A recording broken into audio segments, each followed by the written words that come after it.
Hello friends, मैं यशवीन आपका स्वागत करती हूँ तक्षशिला ट्यूटोरियल्स के ऑनलाइन चैनल पर। दोस्तों, आज हमारा लेक्चर है 6.3। लेक्चर 6.4 में हमने क्या पढ़ा था? सब कुछ डीएनए के बारे में पढ़ा था। डीएनए क्या होता है, कहाँ मिलता है, डीएनए का कार्य क्या होता है, ये सब हमने डीएनए 6.2 लेक्चर में देखा था। 6.2 लेक्चर में हमने डीएनए के बारे में पढ़ के पूरा ख़त्म कर दिया था।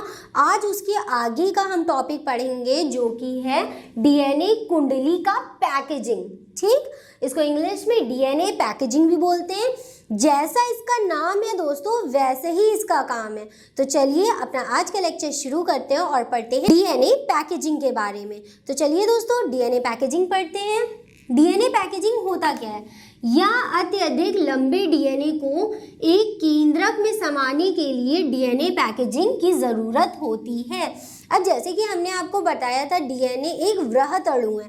वृहत अणु मतलब वृहत प्लस अणु। वृहत मतलब होता है बड़ा, अणु मतलब इट इज़ अ मॉलिक्यूल, एक अणु है ये। तो डीएनए जो होता है वो एक जाइंट मॉलिक्यूल होता है। जाइंट मॉलिक्यूल मतलब एक बड़ा अणु होता है, लेकिन उसकी जो मतलब मेजरमेंट होता है, उसकी जो व्यास होता है वो काफ़ी ज़्यादा होता है, वो काफ़ी लंबा होता है।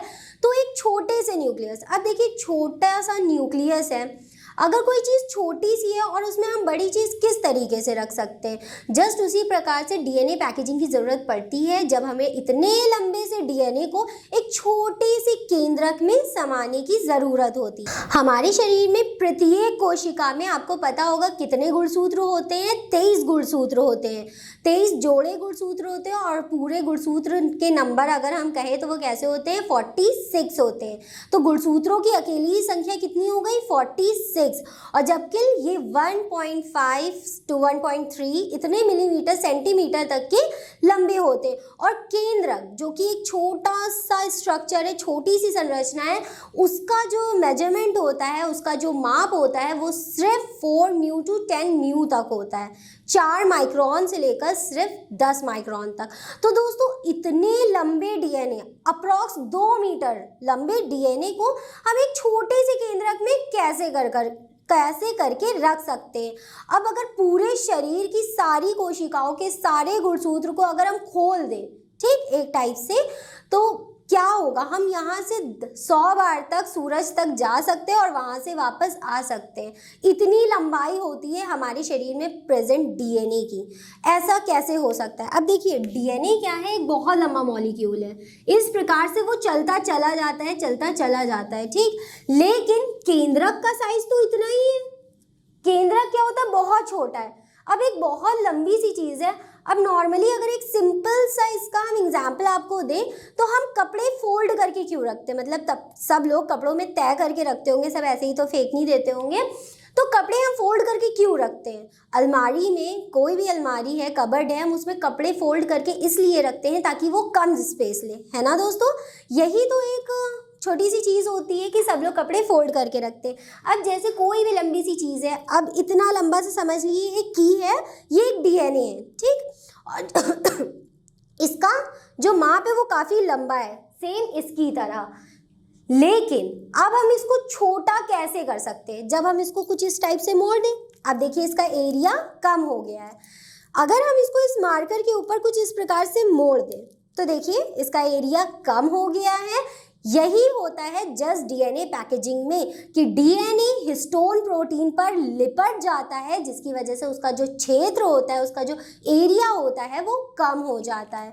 जिस प्रकार से मार्कर के ऊपर हमने एक की को लपेट के उसका एरिया कम कर दिया, जस्ट उसी प्रकार से जब डीएनए किसी हिस्टोन प्रोटीन, अभी हम हिस्टोन प्रोटीन के बारे में आपको बताएंगे, इसके ऊपर आके कुछ इस प्रकार से लिपट जाता है तो इसका भी एरिया कम हो जाता है। जिस तरीके से हम कपड़ों को जब फोल्ड कर देते हैं तो वो एरिया कम ले लेते हैं और हम उसको कहीं भी उठा के ऐसे ही रख देते हैं। तो इसी प्रकार से जैसे अलमारी या कोई कबर्ड आपका न्यूक्लियस है और न्यूक्लियस के अंदर डीएनए आपके कपड़े हैं और उन्हीं डीएनए कपड़ों को मतलब हमने फोल्ड करके उस अलमारी में रख दिया। तो देखिए सारा सेटलमेंट आराम से हो गया। जस्ट उसी टाइप से रियल में भी ऐसा होता है। डीएनए किस प्रकार से एक छोटे से न्यूक्लियस में समा सकता है डीएनए पैकेजिंग के थ्रू। जब इतने लंबे डीएनए को हम हिस्टोन प्रोटीन पे कुछ इस प्रकार से लपेट देते हैं, ठीक, लपेट देते हैं तो इसका एरिया कम हो जाता है, जिसकी वजह से ये और कंडेंस होता जाएगा। एक आके मिल गया, फिर और आके सारे हिस्टोन प्रोटीन इस प्रकार से मिलते रहते हैं और खूब डेंस हो जाते हैं आपस में। मान लीजिए हमने कपड़ों को खूब ठूस ठूस के रख दिया, बहुत दबा दबा के रख दिया, तो एक छोटी सी जगह पे बहुत ज़्यादा से कपड़े आ जाते हैं। जस्ट उसी प्रकार से जब डीएनए को हम, अब ध्यान से सुनिएगा, डीएनए को हम हिस्टोन प्रोटीन के ऊपर लपेट देते हैं, तो जब इसको हम पूरी तरीके से लपेट देंगे तो इसका एरिया कम हो जाएगा। ये मान लीजिए इतना लंबा है और इतनी सी जगह में आ गया, फिर बहुत ज़्यादा जितने भी होते हैं, जितने भी डीएनए के होते हैं स्ट्रैंड, उन सबको इसी पे लपेट देते हैं और ये और ज़्यादा डेंस होता जाता है। डेंस मतलब होता है और ज़्यादा सघन होता जाता है। सघन मतलब आपस में आके जुड़ते रहते हैं और डेंस होते रहते हैं, जैसे कि एक शहद। ठीक, जैसे शहद बहुत ही ज़्यादा गाढ़ी संरचना होती है, मतलब उसके अंदर जो मॉलिक्यूल्स होते हैं वो बहुत पास पास होते हैं, उसी टाइप से डीएनए के ये डीएनए भी जो होते हैं वो आपस में आके सघन होते रहते, जिसकी वजह से ये इतने लंबे से एक छोटे से स्ट्रक्चर में समा जाते हैं। फिर उसके बाद क्या होता है कि यही डीएनए किसका स्ट्रक्चर ले लेते हैं? क्रोमोसोम का। ठीक, धीरे धीरे करके ये आते जाएंगे, मिलते जाएंगे। मान लीजिए ये वाला जो मॉलिक्यूल है ये यहाँ पे सिर्फ इतना सा है और यहाँ पे बहुत ज़्यादा से छोटे छोटे से मिलते जाते हैं और वो आपस में सघन हो के एक संरचना बनाते हैं, जिस संरचना को कहते हैं क्या? क्रोमोसोम या गुणसूत्र। तो चलिए दोस्तों, अब इसकी प्रोसेस देखेंगे कि ये किस प्रकार से होती है। हमने अभी आपको सिर्फ इतना बताया कि डीएनए पैकेजिंग होती क्या है। जब इतने लंबे डीएनए को, डीएनए एक वृहद मॉलिक्यूल है, डीएनए के इतने लंबे अणु को जब हम छोटा करके एक पैक करके रख देते हैं न्यूक्लियस के अंदर, केंद्रक के अंदर, तो यही क्या होता है? डीएनए पैकेजिंग कहलाती है। अब ये कैसे होता है ये हम आपको बताते हैं। तो चलिए दोस्तों, हम यहाँ पे प्रोसेस लिख देंगे और फिर आपको समझाएंगे कि ये कैसे होती है। दोस्तों अब हमने इसकी प्रोसेस को लिख दिया है, इसे एक एक करके आपको समझाते हैं। प्रोसेस मतलब इसका कार्य, किस तरीके से ये क्रिया करता है। धनात्मक आवेशित क्षारीय प्रोटीन का समूह होता है जिसे हिस्टोन्स कहते हैं। एक समूह होता है प्रोटीन्स का जिसे हिस्टोन कहते हैं। कुछ इस प्रकार की होती है हिस्टोन प्रोटीन, इस टाइप की। ठीक दोस्तों, चार आपको देखने को मिलनी है। 4 ये आगे हैं और 4 जस्ट इसी के पीछे होंगी, जिसे हिस्टोन्स कहते हैं। हिस्टोन्स व्यवस्थित होकर 8 हिस्टोन अणुओं की इकाई बनाता है, जिसे हिस्टोन अष्टक कहते हैं। अब देखिए, ये हिस्टोन प्रोटीन है, ठीक, 4 आगे हैं और जस्ट 4 इसी के पीछे होंगी। इसका नाम है H2A, ये है H2B, ये होती है H3 और ये होता है H4। इन चारों के 2-2 मॉलिक्यूल्स होते हैं, तो टोटल कितने हो गए? 8 हो गए। इसीलिए इसको कहते हैं कि ये क्या है? हिस्टोन अष्टक। अष्टक मतलब होता है 8, इसको इंग्लिश में हिस्टोन ऑक्टामर बोलते हैं। ऑक्टा मतलब क्या होता है दोस्तों? वही केमिस्ट्री वाला, ऑक्टा मतलब होता है 8। तो इसके कितने होते हैं प्रोटीन के अणु? 8 होते हैं। ये क्या है? Histone protein. सबसे पहले हमने किसकी बात करी? हिस्टोन प्रोटीन की। अब क्या करेंगे? हम डीएनए को इसके ऊपर लपेट देंगे। ये हो गया। या चारों तरफ से डीएनए से सटा होता है, तो चलिए हम इसको डीएनए से सटा भी देते हैं। यहाँ से डीएनए आता है, कुछ इस प्रकार से डीएनए पूरी तरीके से इसके ऊपर लिपटा होता है। यहाँ से आके पूरा अल्टरनेट से बना देते हैं। यहाँ से इस प्रकार से आया और ये पूरा तरीके से इसके ऊपर से लिपट गया। तो मतलब ये अणु कितना बड़ा होगा? काफी बड़ा होगा। ठीक, ऑलमोस्ट इतना बड़ा डीएनए का अणु हमने हिस्टोन प्रोटीन के ऊपर जब लपेट दिया तो इसका जो एरिया, जो इसका जो क्षेत्रफल होता है वो काफी कम हो गया। तो चलिए, इतना भी काम हमने हो गया। या चारों तरफ से डीएनए से सटा होता है, हमने डीएनए को इसमें सटा दिया, जिससे न्यूक्लियोसोम कहते हैं। अब जो आपको ये संरचना दिख रही है छोटी सी, ये संरचना बहुत इंपॉर्टेंट है और इसको बोलते हैं न्यूक्लियोसोम। ठीक दोस्तों, अब अगर कोई आपसे पूछेगा कि न्यूक्लियोसोम क्या होता है, इसको हिंदी में भी न्यूक्लियोसोम कहते हैं। ठीक, हिंदी में स्पेलिंग यहाँ पे लिखी है और यहाँ पे भी लिखी है। न्यूक्लियोसोम क्या होता है? जब अष्टक हिस्टोन अष्टक पे डीएनए के 200 न्यूक्लियोटाइड को लपेट दें हम। 200 नोट्स में लिखा हुआ है, हमने यहाँ पे नहीं लिखा है, नोट्स में लिख दिया है। 200 क्षारीय डीएनए को, मतलब लंबे से 200 डीएनए को इसके ऊपर पूरी तरीके से क्या किया, लपेट दिया, तो ये एक संरचना बना देता है न्यूक्लियोसोम। यहाँ पे भी हम आपको न्यूक्लियोसोम बना के दिखा देते हैं, ठीक। ये पूरा क्या हो गया, एक न्यूक्लियोसोम बन गया। फिर आगे बढ़ते हैं, केंद्रक में मिलने वाली संरचना जिसे क्या कहते हैं, न्यूक्लियोसोम, एक के बाद एक मिलते हैं, उसे क्रोमैटिन कहते हैं। अब ये न्यूक्लियोसोम, ये जो न्यूक्लियोसोम है, ये आपस में एक न्यूक्लियोसोम तो होगा नहीं, बहुत सारे न्यूक्लियोसोम होंगे। मान लीजिए इतना बहुत बड़ा सा डीएनए है और उसको हमने किसके ऊपर लपेट दिया, एक अष्टक हिस्टोन प्रोटीन पे, उसके बाद दूसरा अष्टक हिस्टोन प्रोटीन आया, उस पे डीएनए को लपेटा, फिर तीसरा आया, उसको लपेटा, ऐसे ही कर करके बहुत सारे न्यूक्लियोसोम बन गए। अब ये न्यूक्लियोसोम फर्दर आपस में क्या होंगे, और सटेंगे और सघन होंगे। तो एक न्यूक्लियोसोम मान लीजिए दूसरा है, तीसरा है, चौथा है, पांचवा, छठा, सातवां, बहुत सारे न्यूक्लियोसोम इसी प्रकार से आ गए। अब ये क्या होता है, ये एक धागे पे बीड्स लाइक स्ट्रक्चर है। बीड्स मतलब मोती होती है, ऐसा लगता है कि बस एक धागे में किनको पिरो दिया है, मोतियों को पिरो दिया है। और ये मोती जो है दोस्तों, ये क्या है, न्यूक्लियोसोम। और आपको पता है कि न्यूक्लियोसोम क्या होता है, जब हम प्रोटीन पे, कौन सी प्रोटीन पे, हिस्टोन प्रोटीन पे डीएनए को लपेट देते हैं तो एक संरचना बनती है जिसको क्या कहते हैं, न्यूक्लियोसोम कहते हैं।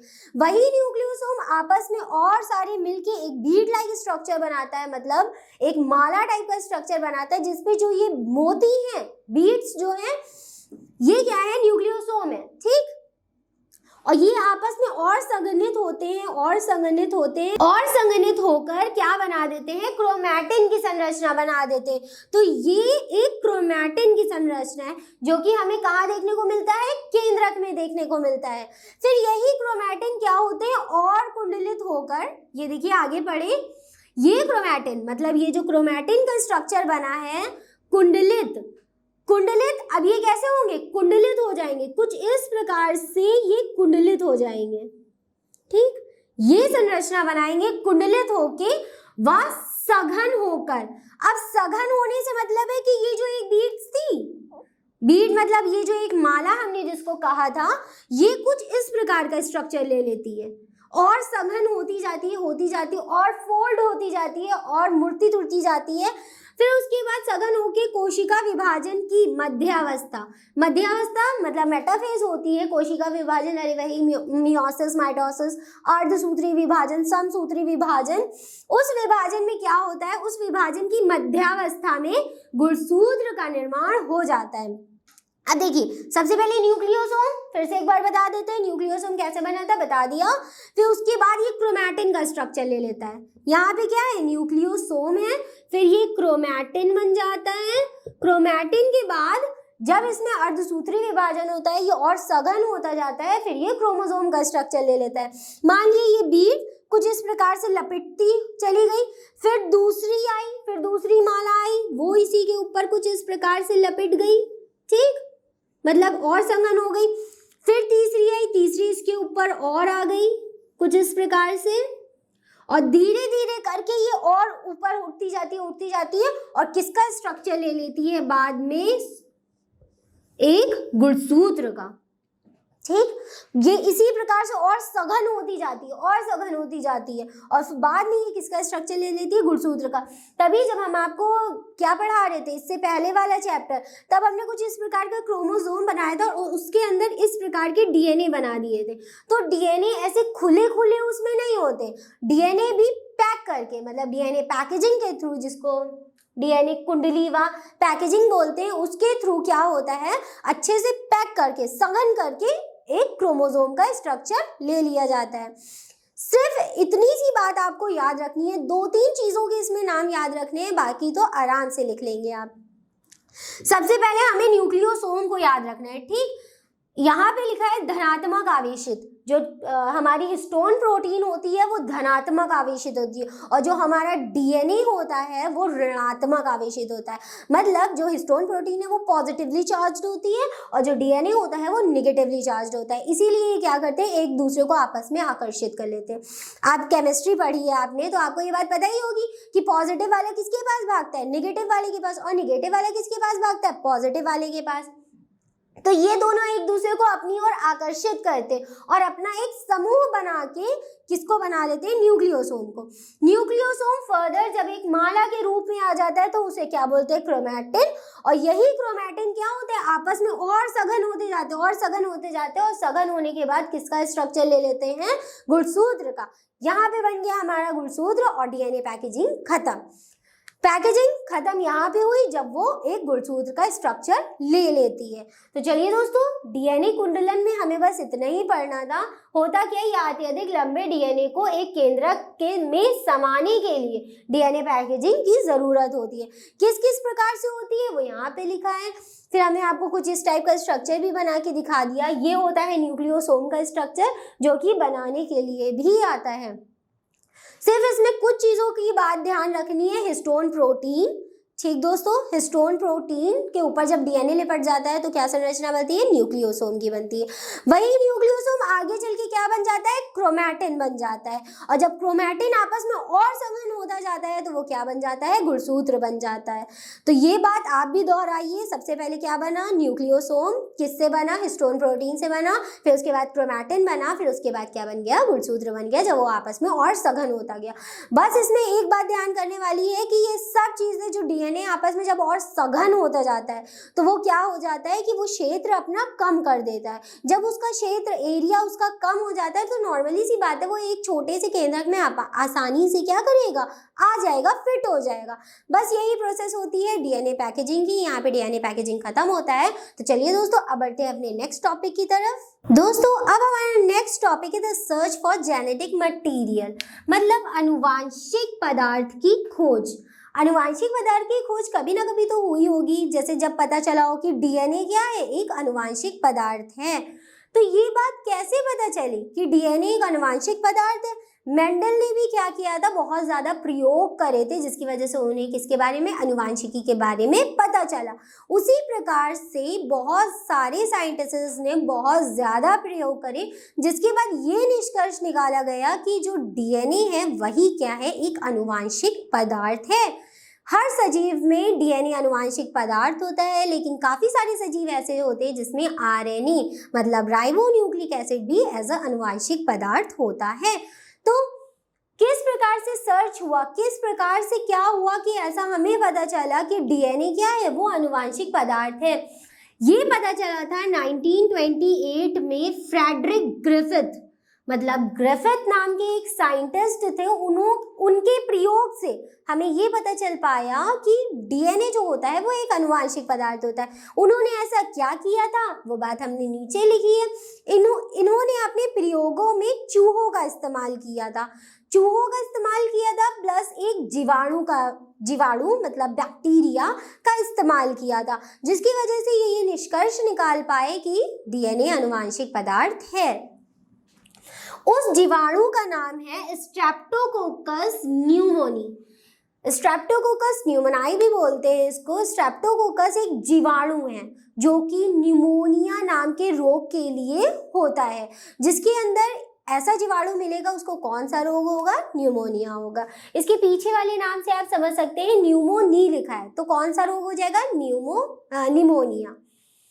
और इस जो जीवाणु का नाम है वो है स्ट्रेप्टोकोकस। स्ट्रेप्टोकोकस न्यूमोनाई के साथ कई प्रयोग से रूपांतरण की अच्छे ढंग से व्याख्या की। किसने की, ग्रिफिथ ने की। इनका पूरा नाम फ्रेडरिक ग्रिफिथ इन 1928। उनके प्रयोगों के दौरान एक सजीव जीव मतलब जीवाणु, ये वाला जीवाणु ठीक, स्ट्रेप्टोकोकस न्यूमोनाई के प्राकृतिक रूप में परिवर्तन आ गया।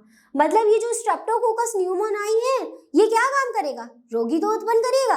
लेकिन जब इन्होंने ये सारे प्रयोग करे तो उन्होंने क्या देखा कि इसकी जो प्राकृतिक रूप था, इसका जो प्राकृतिक रूप था, ये जिस लिए फेमस है वही नहीं हो रहा था। ऐसा क्यों हो रहा था, ये बात नीचे लिखी है। अब चलिए नीचे वाला पढ़ते हैं। जब जीवाणु की संवर्धन प्लेट पर वृद्धि करता है। अब देखिए ये कर रहे थे प्रयोग, इमेजिन करिए ये है एक लैब में और ये कर रहे हैं प्रयोग, ठीक, रूपांतरण को लेके ये प्रयोग कर रहे हैं। इन्होंने एक प्लेट पे क्या लिया, स्ट्रेप्टोकोकस नाम का जीवाणु लिया। इस जीवाणु को संवर्धन प्लेट, दोस्तों संवर्धन प्लेट इस टाइप की एक प्लेट होती है जिसके ऊपर इन जीवाणुओं को रखा जाता है और उसके बाद क्या करते हैं, जो भी वर्क होता है वो इसी प्लेट पर होता है। तो संवर्धन प्लेट एक कांच की ऐसी प्लेट होती है जो कि यूज करी जाती है। संवर्धन प्लेट पर वृद्धि करता है कौन, जीवाणु। जीवाणु की संवर्धन प्लेट पर वृद्धि करता है तब इसकी कुछ चिकनी चमकीली कॉलोनी मिलती है। दो होती हैं, एक होती है एस प्रभेद और दूसरा सक्ष कॉलोनी होती है आर प्रभेद, ठीक। सबसे पहले इसको कहाँ रखा, प्लेट पे रखा, उसके बाद हमें इसकी दो कॉलोनी देखने को मिली। एक था एस प्रभेद जिसको इन्होंने नाम दिया एस प्रभेद और दूसरा था आर प्रभेद, ठीक। इसको इंग्लिश में स्टेन्स बोलते हैं, एस स्टेन्स एंड आर स्टेन्स का निर्माण होता है। एस प्रभेद से संक्रमित चूहे, पहली वाली प्रभेद, देखिए दो प्रभेद है, ध्यान रखिएगा दो प्रभेद है, एक है एस प्रभेद और दूसरी है आर प्रभेद। जब एस वाली प्रभेद मतलब पहली वाली प्रभेद से संक्रमित चूहे न्यूमोनिया संक्रमण से मर जाते हैं, जबकि आर प्रभेद के द्वारा न्यूमोनिया ही नहीं होता।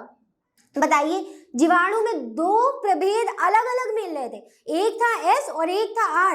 एस वाले से चूहे, हमने आपको पहले ही बता दिया था प्रयोग किस पे हो रहा है, चूहों पे हो रहा है, इंसान पे तो कर नहीं सकते, पहले ऐसे ही लेते थे चूहों पे करते थे। तो एस प्रभेद जब चूहों में डाला तो चूहे मर गए और आर प्रभेद जब चूहों में डाला तो आर प्रभेद से चूहे मर ही नहीं रहते। ऐसा कैसे हो सकता है, मतलब कोई दो लोग यहाँ पे काम कर रहे हैं। तो देखिए जब एस प्रभेद हमने चूहों में प्रवेश करवाया तो क्या हुआ, संक्रमण से चूहे मर गए, चूहों की क्या हो गई, मृत्यु हो गई।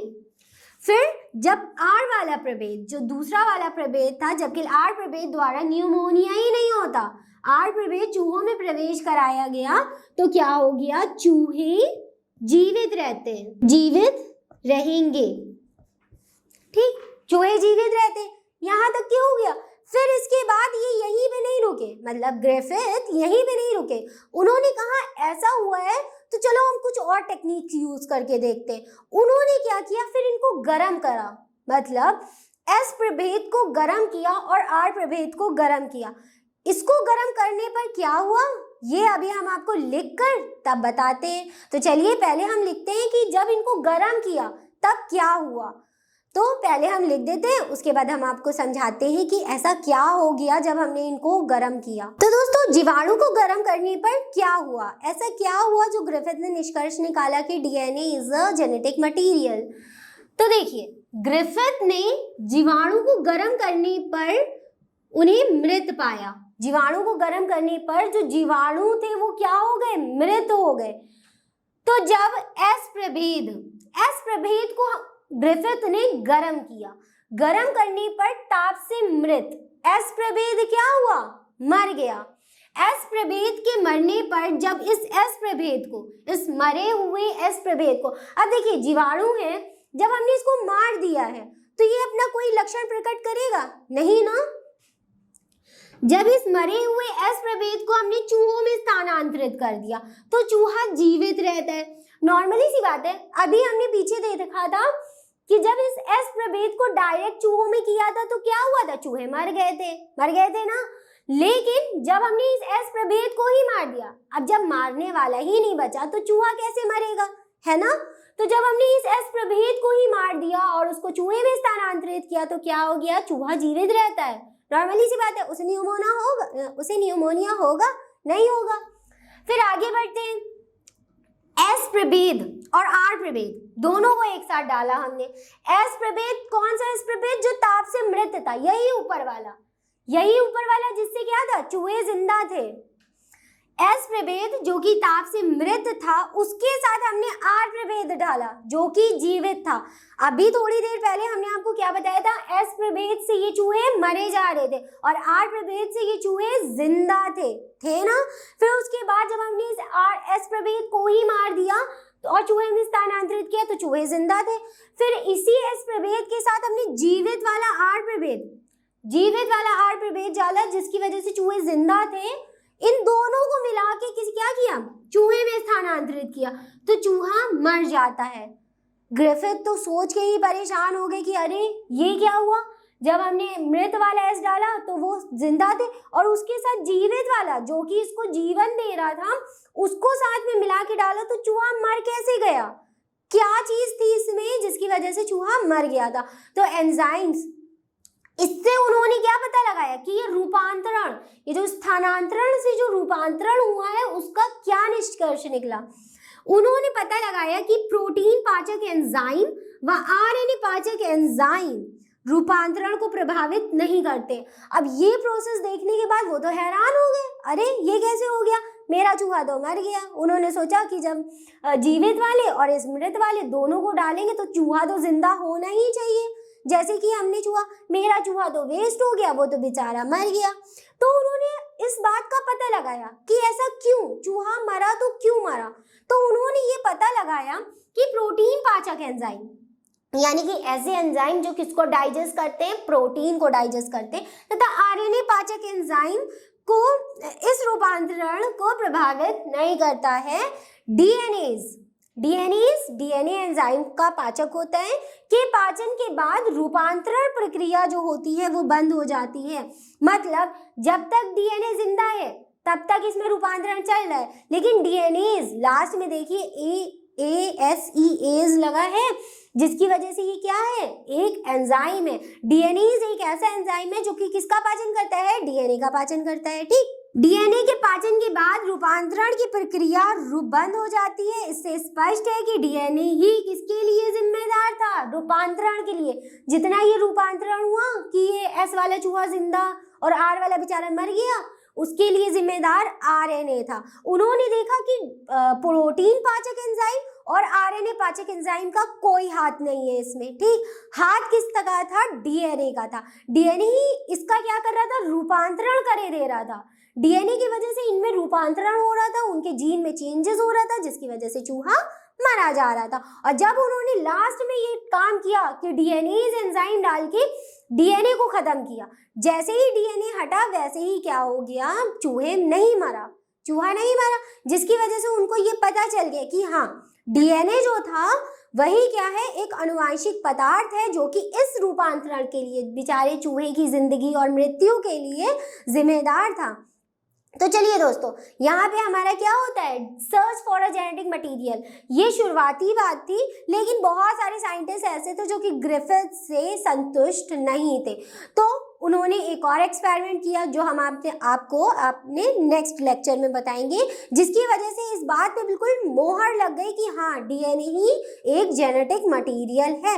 वो हम आपको नेक्स्ट लेक्चर में बताएंगे। इस लेक्चर में हमने सिर्फ आपको क्या बताया, the search of genetic material, किस तरीके से आनुवांशिकता की खोज हुई, और वो न्यूमोनाई स्ट्रेप्टोकोकस नाम के जीवाणु पर ऐसे ही रूपांतरण की प्रक्रिया कर रहे थे, और उन्होंने देखा कि डीएनए ही इसके लिए जिम्मेदार है। इसलिए उन्होंने बताया कि जो डीएनए है वो ही क्या है, एज ए जेनेटिक मटेरियल, जिसकी वजह से रूपांतरण हो रहे हैं, अलग अलग तरीके के रूपांतरण किए जा रहे हैं। फिर उसके बाद और साइंटिस्ट आए और उन्होंने क्या किया, अपने अपने एक्सपेरिमेंट से इस बात पे बिल्कुल मोहर लगा दी कि डीएनए ही क्या है, एक आनुवांशिक पदार्थ है जो कि एक पीढ़ी से अगली पीढ़ी में स्थानांतरित होता है और हमारे लक्षणों के लिए भी जिम्मेदार होता है। तो चलिए दोस्तों, हमारा लेक्चर आज का यहीं पे खत्म होता है, डीएनए पैकेजिंग और जेनेटिक मटेरियल नाम के टॉपिक्स के साथ। ये दोनों टॉपिक्स को आज हमने कवर किया। इस दोनों टॉपिक से रिलेटेड सारे नोट्स आपको नीचे डिस्क्रिप्शन बॉक्स में मिल जाएंगे, वहां से आप डाउनलोड कर सकते हैं। तो दोस्तों, आज के लिए बस इतना ही, मिलते हैं अपनी नेक्स्ट क्लास में। Thank you.